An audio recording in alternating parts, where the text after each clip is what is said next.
Union ব্যাংকের ব্যবস্থাপনা পরিচালক এবিএম মোকাম্মেল হক চৌধুরী দেশ থেকে পালানোর চেষ্টা করছেন বলে বিভিন্ন সূত্র থেকে জানা যায়। এই মোকাম্মেল স্বৈরাচার শেখ হাসিনা সরকারের স্বরাষ্ট্রমন্ত্রী আসাদুজ্জামান খান কামালের ব্যবসায়িক পার্টনার এবং দেশের আর্থিক খাতের লুটেরা এস আলমের টাকা পাচারের অন্যতম সহযোগী।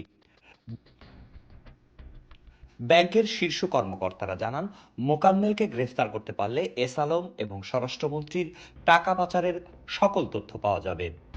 ইউনিয়ন ব্যাংকের এমডি হলেও দেশ থেকে হাজার হাজার কোটি টাকা লুটপাট এবং পাচারের অন্যতম হোতা এই মোকাম্মেল চৌধুরী। মোকাম্মেল এস আলমের যত প্রতিষ্ঠান বা ব্যাংক রয়েছে সব ব্যাংক এবং প্রতিষ্ঠানের আর্থিক নিয়ন্ত্রণ হিসাবে কাজ করেছে।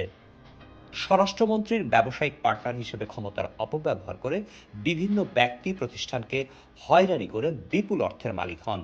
পলাতক ডিবি প্রধান হারুনুর রশিদকে দিয়ে বিভিন্ন ব্যবসায়ীকে হয়রানি ও গ্রেফতারেরও অভিযোগ রয়েছে মোকাম্মেলের বিরুদ্ধে।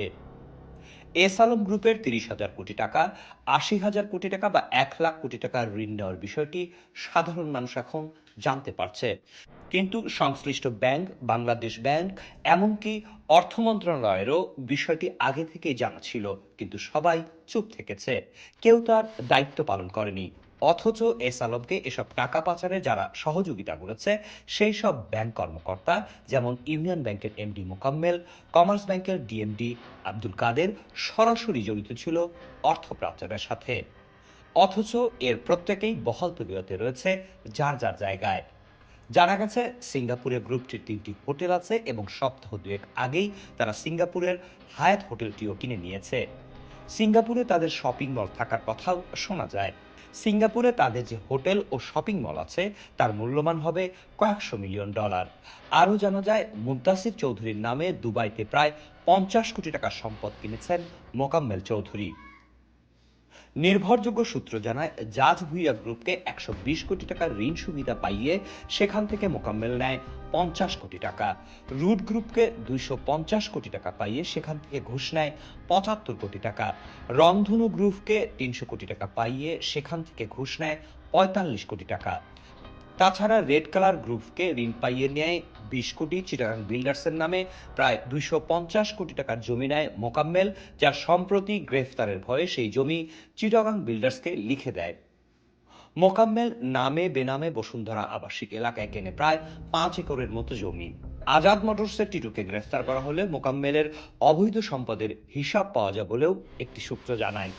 মোকাম্মেল এখন দেশ ছাড়ার পায়তারা করছে। সদ্য ফেরত বিএনপি নেতা সালাউদ্দিন আহমেদের ছত্রছায়ায় আশ্রয় নিয়েছে এই মোকাম্মেল ও এস আলম গ্রুপ। স্বৈরাচারী আওয়ামী সরকারের সময় দেশের প্রায় ১.৫ কোটি টাকা পাচার করা এস আলমের আত্মীয় মোকাম্মেল এখন বিএনপির খোলসে বাঁচার পায়তারা করছে বলে জানা যায়। ইউনিয়ন ব্যাংকের পরিচালনা পর্ষদ ভেঙে দিলেও এখনও এমডি হিসেবে বহাল তবিয়তে আছে মোকাম্মেল।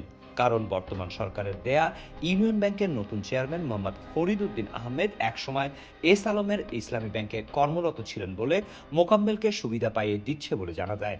সর্বমহলে এখন একটাই দাবি, এস আলমের অর্থ পাচারের সহায়তাকারী অবৈধ সম্পদ অর্জনের দায়ে অভিযুক্ত মোকাম্মেলকে দ্রুত আইনের আওতায় আনা।